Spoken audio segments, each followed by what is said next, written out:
Ginamit ito sa ang probinsyano.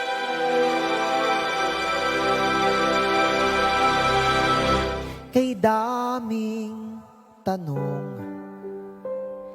walang sagot, nasasaktan, di alam ang dahilan, may nakabibinging bulong, natatakot, di maintindihan, ang sugat ang puso't isipan, manalig ng hindi maligaw sa dilim.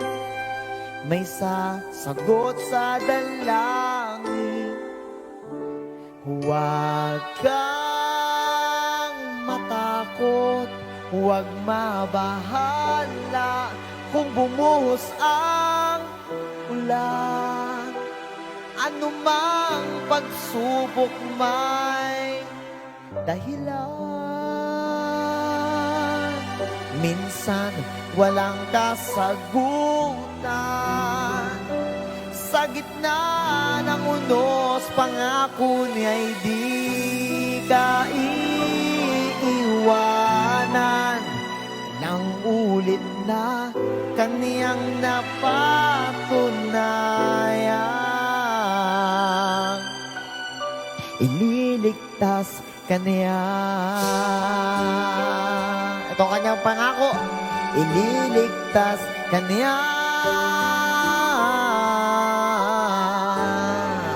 Minsa'y nawawalan ng loob sa suko na, tila nakalimutan na hindi siya nang iiwan sa ingay ng mundo.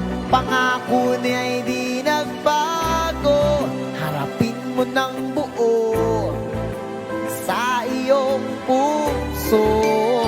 Huwag kang matakot, huwag mabahala kung bumuhos ang ulan. Anumang pagsubok may dahilan. Minsan walang kasagutan, sa gitna ng unos pangako niya'y di ka iiwanan. Ilang ulit na kaniyang napatunayan. We say, ililigtas ka niya, ililigtas ka niya.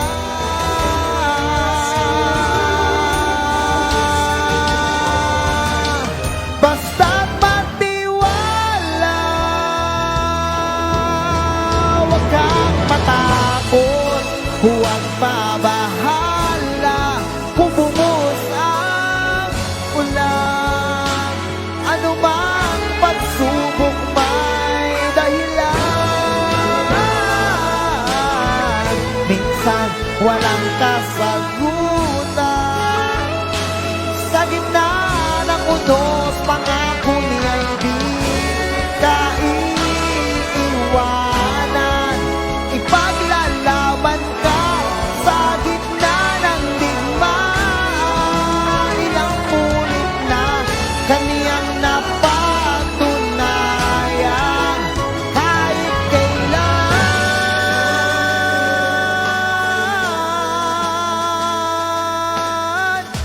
ililigtas kaniya.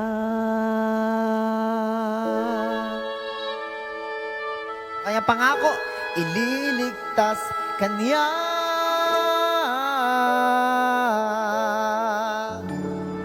Ililigtas kaniya.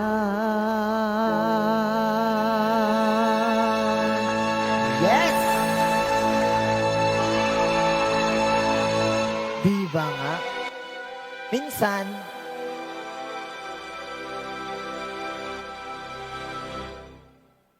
Minsan, marami tayong tanong sa buhay. Marami tayong mga question somehow sa buhay. Pero minsan dapat lang natin balik-balikan na hindi tayo bibigyan ng Lord ng pagsubok na hindi natin kakayanin. Minsan natatakot tayo, nabibingin na tayo sa ingay, problema ng mundo, sa kalalagayan ng mundo, even sa ating kinatatayuan. Bagyo, unos, problema, diba? Nung nakaraan, pandemya, meron tayong kakapusan sa ating pinansyal. Pero tandaan natin ng Panginoon ay isang panalangin lang. One prayer away lang ang ating Panginoon. Hindi siya ganun kalayo for us na abutin. Ang kanyang comfort ay laging nandiyan, 'di ba? Minsan mas malakas pa ang daan ng problema kaysa sa ating pananampalataya. Pero ilubog man tayo ng mga problema, ilubog man tayo ng mga unos sa ating buhay somehow, maging mahina tayo sa mga dami ng problema na nagsabay-sabay sa ating buhay. Nagsabay-sabay pa no? 'Di ba? Minsan ida-down tayo ng mga ito, minsan mga tao, minsan mga pangyayari sa ating buhay. Pero lagi natin tandaan ang awitin na ito. Ililigtas tayo ng Panginoon.